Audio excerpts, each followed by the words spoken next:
exactly as you are in a crisis, we are in a crisis. But I think our situation is extremely unique in the sense that we are a country that is very young, that have actually achieved democracy in 17 years. And I think one of the fundamental things that have happened was that we won political power in our country. And we quickly learned, as we're busy celebrating, that political power without economic power was meaningless for South Africans. You still have a situation where the bulk majority of our people, black people in general, Africans in particular, are still ravaged by perpetual poverty. And as we speak, we're at a point where there is a consensus within the labor movement that in fact we're facing a triple crisis of unemployment, poverty, and serious levels of inequalities. And I guess there are a couple of ways of looking as to why are we having these terrible figures that we're sharing with you this morning. One of them is that that basically under globalization, you needed to liberalize, you needed to remove everything else, exchange control, allowing money out of the country, which costed us, but this is money that we needed to invest in productive sectors of the economy. And we basically adopted a very funny macroeconomic framework which gave us everything. When you list it, it's about growth, employment, redistribution. I can confirm, and you would also be looking at the statistics, that despite such a good kind of a promise, it has failed to meet all those particular targets that I'm talking about. But also in the point of production, under globalization, which was presented as a panacea in our country, what we have experienced was companies, all of them, jumping on this Japanese new management technique of championing continuous improvement and basically chasing this gazelle, which when you think you have catch it, it continues to outpace you.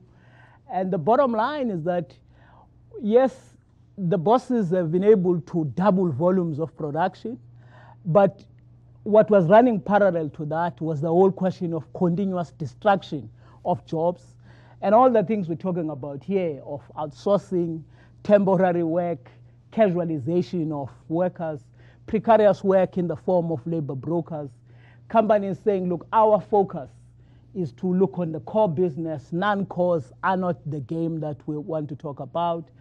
And I think both from what government neoliberal policies that were adopted in 1996 and globalization orthodox, which companies champion, I think we have lost thousands and thousands of jobs across various sectors in South Africa. The global crisis, which now is about Washington consensus having failed, having been discredited, we lost about 1.1 million jobs in the rest of the economy. And I think NUMSA would be accounting for about plus minus 62,000 jobs that we have lost in that particular situation. Did we fall back? Did we fold arms? What did we do? I think on consistent battle for the past 17 years, we have mobilized the working class. We've been in the street to ensure that we're calling for a shift in terms of the macroeconomic policy. A very simple thing, which is about to change minerals energy complex in South Africa, which has not been transformed, which basically is dominated by finance capital. There's no beneficiation, there's no diversification that is taking place. Instead of basically championing manufacturing and industrialization, you would find that finance capital has been privileged over industrial capital in our country. And basically, we're sitting with a crisis because this privatization route that came with this macroeconomic framework, strategic companies like ArcelorMittal that in the past, which were used to ensure that they created employment in the country, they were privatized. And as we speak, they basically steal, which is very crucial for your downstream industries, for driving manufacturing, is charging import parity pricing. And as such, your program for industrialization is basically constrained. I mean, we have adopted fiscal and monetary policy as a government, which is bad, basically targeting inflation, targeting. And because we have allowed money to go into casino economy, you needed money to deal with your backlogs of infrastructure and everything else. The only way of getting money back was to keep interest rate very high so that you attract hot money which goes into your Johannesburg Stock Exchange, which basically both on your trade deficit is not helping you. And this is a crisis. High interest rate cannot help in driving manufacturing. And I think the recent past 3-4 years, we've been experiencing an overvalued currency, which is very bad for manufacturing and industrialization. I think we will participate more when we talk about the labor brokers. What did we do? We have struggled. We went to Polokwane, a very important province, where we changed leadership. We changed leadership, working very hard in the political front.